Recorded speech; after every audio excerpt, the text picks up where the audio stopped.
The conference room buzzed with chatter as I glanced at my phone, its screen lighting up with an incoming call from Tyler. I stepped out into the hallway, expecting the usual small talk. How's the trip? When will you be home? Instead, Tyler's voice came through cold and smug. I'm divorcing you, he said, his tone almost triumphant. I've already sold the apartment, so you'll need to figure out where you're going to live. Enjoy that. For a moment, I couldn't breathe. The audacity of it, the complete lack of remorse, it was almost laughable. My hand tightened around the phone as his words sunk in. You sold the apartment?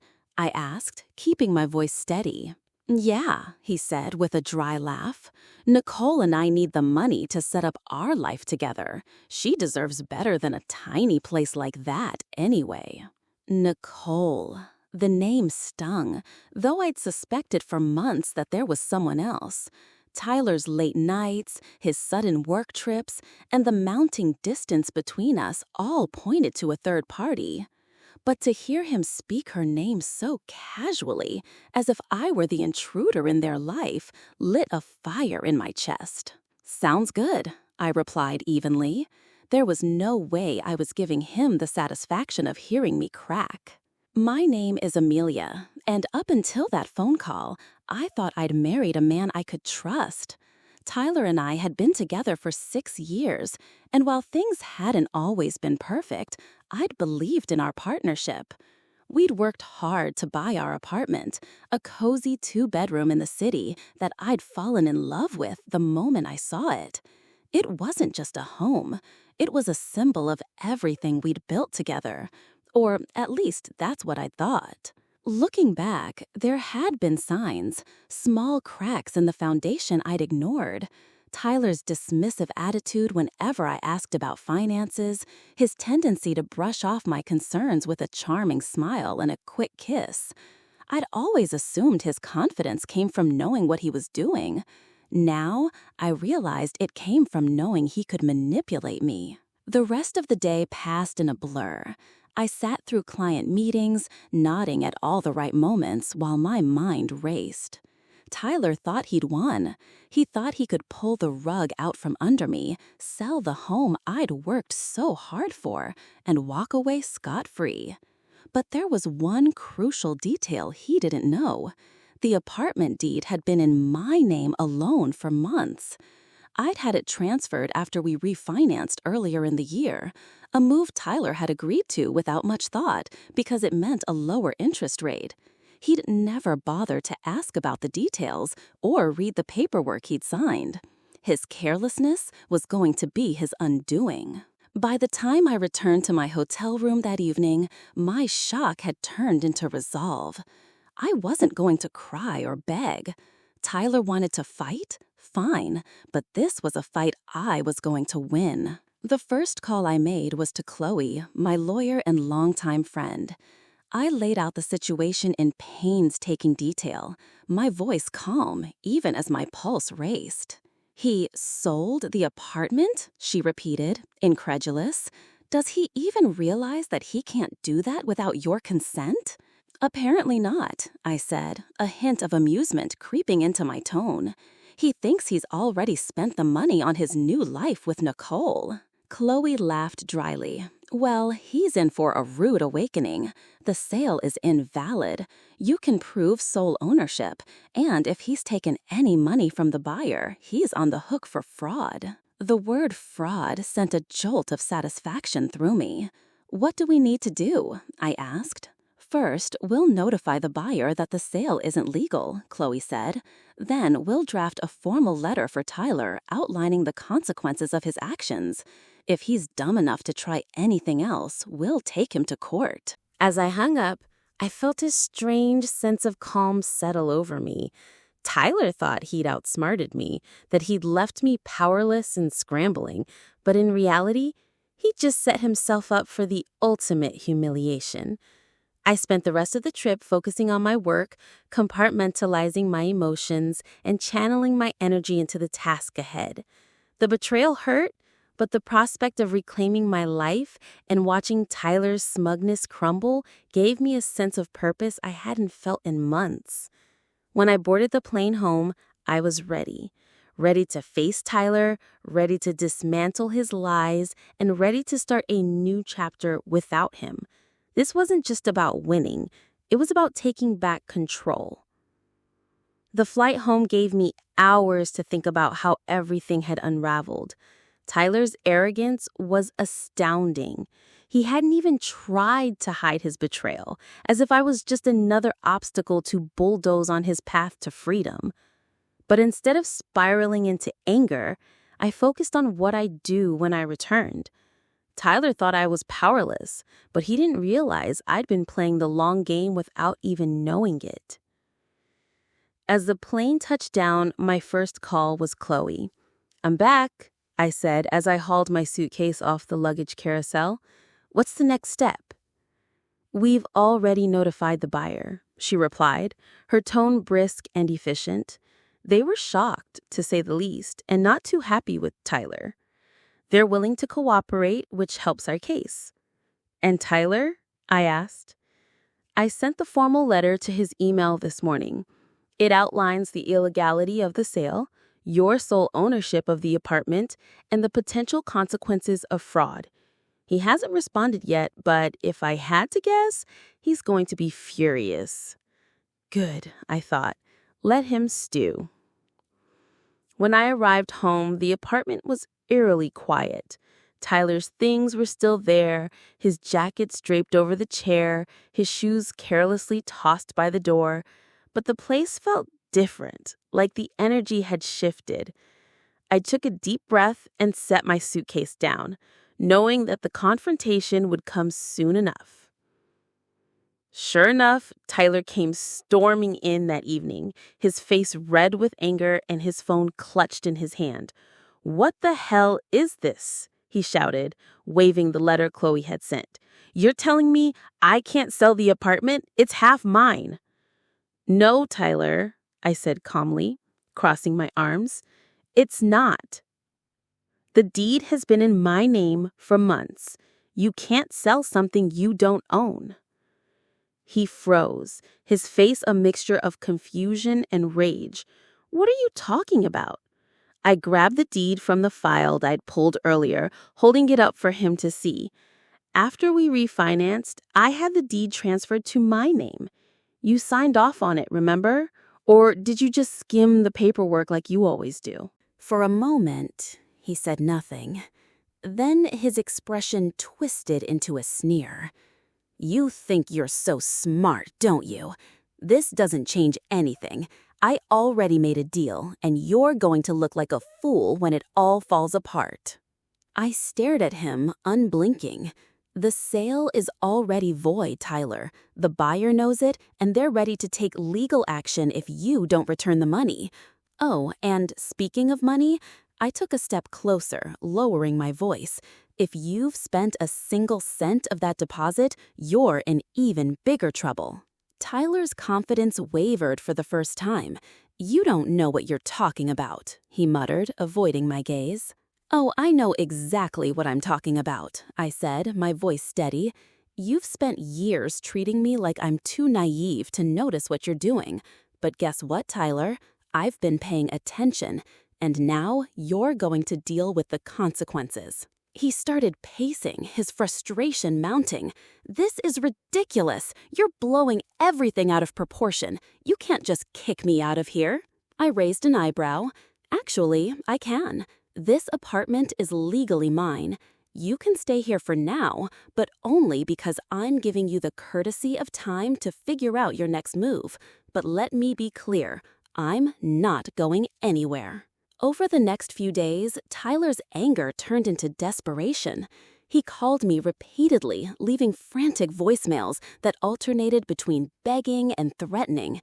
Meanwhile, Chloe worked behind the scenes to ensure that every loose end was tied up. The buyer rescinded the agreement, furious at Tyler for wasting their time and money, and Chloe drafted the preliminary paperwork for the divorce proceedings. "You're in a good position, Amelia," she told me during one of our meetings. Tyler has no leverage here.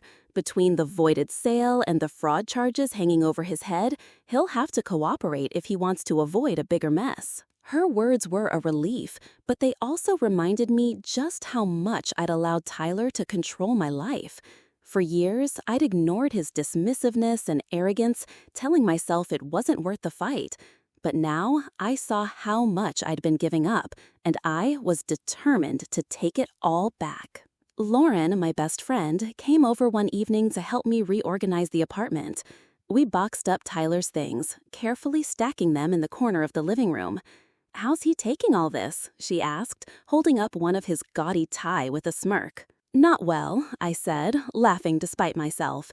"He's still convinced he can talk his way out of it, but I'm not budging." "Good," she said, tossing the tie into the box. "He doesn't deserve a single bit of your space or your time." I nodded, feeling a wave of gratitude for her support. For so long, I'd felt alone in my marriage, carrying the emotional and financial burden while Tyler took credit for everything. But now, I had people in my corner, and that made all the difference. The final piece of my plan fell into place the day Tyler brought Nicole to the apartment. I was sitting at the dining table, reviewing some paperwork, when they walked in like they owned the place. Nicole looked around with a smug smile, her arm looped through Tyler. "So, this is where we're staying?" she said, her voice dripping with entitlement. I stood up, my heart pounding, but my resolve unshaken. "No," I said firmly, "this is where Tyler was staying. You, Nicole, won't be staying here at all." Her smile faltered, and she glanced at Tyler, who looked equally stunned. "What is this?" he demanded. "This," I said, gesturing to the apartment around me, "is my home, not yours, not hers, and certainly not a hotel for you to shack up in after stabbing me in the back." Nicole's expression turned icy, but she said nothing. Tyler, on the other hand, looked like he was about to explode. "You can't do this," he shouted. "You're being unreasonable." I met his gaze unflinching. "No, Tyler. What's unreasonable is thinking you could sell my home, walk away with the money, and expect me to just roll over. You're lucky I haven't filed criminal charges for now." Tyler stood in the doorway, his face red with frustration, while Nicole crossed her arms, looking increasingly uncomfortable. "You're being ridiculous, Amelia," he said, his voice laced with desperation. "You can't just kick me out of my own home." I took a step forward, my voice calm but unwavering. "This is my home, Tyler. The deed has been in my name for months, and you know that. You signed the paperwork without even reading it, just like you always do. So no, this isn't your home anymore." Nicole glanced at Tyler, her perfectly manicured hand tightening around her purse strap. "Wait, what's she talking about?" she asked, her tone sharp. "You said this was your apartment, that you sold it." He flinched, trying to wave her off. "It's complicated. I'll handle it." "Oh, it's not complicated," I said. "You tried to sell an apartment that doesn't belong to you. That sale is void, Tyler, and as of right now, you don't have a leg to stand on." Nicole's composure cracked. "You mean the money you told me you had?" She stopped mid-sentence, her voice rising. "Oh my God, did you lie about that too?" "Nicole, let me explain," Tyler said, holding his hands up, but she wasn't having it. "No," I said, "let me explain. Tyler tried to sell the apartment behind my back, thinking he could pocket the money and leave me with nothing. What he didn't know is that I had the deed transferred to my name months ago. So not only did he fail to sell it, but he also committed fraud by pretending he could." Nicole's mouth opened and closed like a fish gasping for air. "Fraud?" she whispered, taking a step away from him. "Yes, fraud," I said, crossing my arms, "and I'm prepared to press charges if he doesn't get his things and leave by the end of the day." Tyler's facade finally cracked. "You can't do this, Amelia," he said, his voice pleading now. "We've been together for 6 years. You can't just throw me out." "You threw me out the moment you made that phone call," I said, my voice hardening. "You told me you were divorcing me and laughed about me having to find a new place to live. You didn't just betray me, Tyler. You tried to ruin me. So don't stand there and act like you're the victim." Nicole took another step back, her eyes darting between us. "This is insane," she muttered, clutching her purse tighter. "You didn't tell me any of this, Tyler. You said you had everything handled." He turned to her, desperation written all over his face. "Nicole, I can fix this. I just need—" She cut him off with a raised hand. "Don't. Just don't. I'm not getting dragged into your mess." Without another word, she turned on her heel and stormed out, leaving him standing there stunned. I couldn't help but smile as the door clicked shut behind her. "Looks like you're on your own," I said, turning back to Tyler. "Now, let's talk about what happens next." He slumped onto the couch, burying his face in his hands. "Amelia, please, I screwed up. I know that, but you don't have to do this." "You're right," I said, grabbing a folder from the kitchen counter and setting it on the coffee table in front of him. "I don't have to do this, but I'm going to. This is the divorce paperwork. My lawyer has already drafted it, and I suggest you sign it quickly. The sooner you do, the sooner we can both move on." He stared at the folder, his face pale. "You really hate me that much?" "Hate you?" I let out a bitter laugh. "No, Tyler, I don't hate you. I feel sorry for you. You had everything. Someone who loved you, a home we built together, and you threw it all away because you couldn't see past your own ego." I stood, my heart pounding but my resolve unshaken. "I want you out of here by the end of the day. Take your things and figure out where you're going to stay. This is the last time I'm giving you any grace." He opened his mouth to argue, but stopped, his shoulders slumping into feet. "Fine," he muttered. "I'll go." "Good," I said, walking toward the door. "And don't even think about trying anything else. Chloe's already handling everything, and the next time you cross a line, I won't hesitate to let the courts handle it." He opened his mouth to walk out, grabbing his coat. He didn't look at me as he walked out, his footsteps heavy with defeat. For a moment, I felt a pang of sadness, not for him, but for the life we could have had if he'd been the man I thought he was. But that moment passed quickly, replaced by a sense of relief. I closed the door behind him, locking it with the new key I'd had made. This was my home now, and no one, especially not Tyler, would take it away from me again. The silence in the apartment after Tyler left was deafening. For the first time in years, I felt like I could finally breathe. The space no longer felt heavy with his presence, his entitlement, or his lies. It was just me, the home I'd built, and the quiet realization that I had won, not just against him, but against every doubt I'd ever had about standing up for myself. I stood in the middle of the living room, taking in the emptiness where his things had been. His oversized gaming chair, the framed jerseys that had cluttered the walls, and the gaudy coffee cable he'd insisted on keeping were all gone. The apartment looked cleaner, brighter, like it was mine again. Lauren came by that evening with takeout and a bottle of wine. "Is he really gone?" she asked, plopping down on the couch with a dramatic sigh. "Gone and not coming back," I said, pouring 2 glasses of wine. "I gave him until the end of the day to pack his things. He didn't argue." Lauren raised her glass. "To fresh starts and well-deserved victories." I clinked my glass against hers, feeling the weight of the past week slowly lifting. To never letting someone walk all over me again. Over the next few days, I began to reclaim the apartment piece by piece.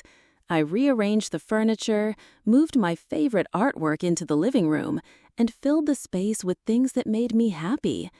It wasn't just about redecorating, it was about turning the apartment into a reflection of who I was, not the person Tyler had tried to make me. Chloe called with updates on the legal proceedings, her voice filled with the kind of confidence that made me feel invincible. The fraud charges are off the table since the buyer decided not to pursue them, she explained, but the divorce paperwork is moving along smoothly. Once Tyler signs, you'll be officially free. Hearing the word free made my chest tighten. It wasn't just about the divorce. It was about everything I'd been carrying for years. The resentment, the self-doubt, the feeling of being trapped in a marriage that didn't value me. It was all finally being lifted. Tyler tried to reach out a few times. His messages ranged from half-hearted apologies to pathetic attempts to guilt me into reconciling. "I made a mistake," one read.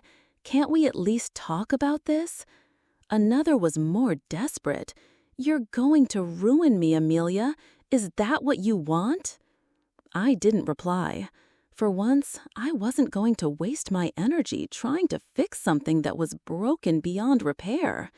He'd made his choices, and now he was dealing with the consequences. By the end of the week, the apartment felt like a completely new space, warm, inviting, and entirely mine. As I sat on the couch with a cup of tea, the city lights twinkling outside the window, I thought about everything that had happened. Tyler's betrayal had been a shot, but it had also been a wake-up call. For too long, I'd let myself believe that I didn't deserve better, that I had to settle for whatever scraps of respect and love he decided to throw my way. But now I knew better. I wasn't just reclaiming my apartment. I was reclaiming my life. A month later, my life looked completely different. The apartment was unrecognizable, not because of any drastic renovation, but because of how it felt. It was a space that reflected me, my tastes, my personality, and my newfound independence.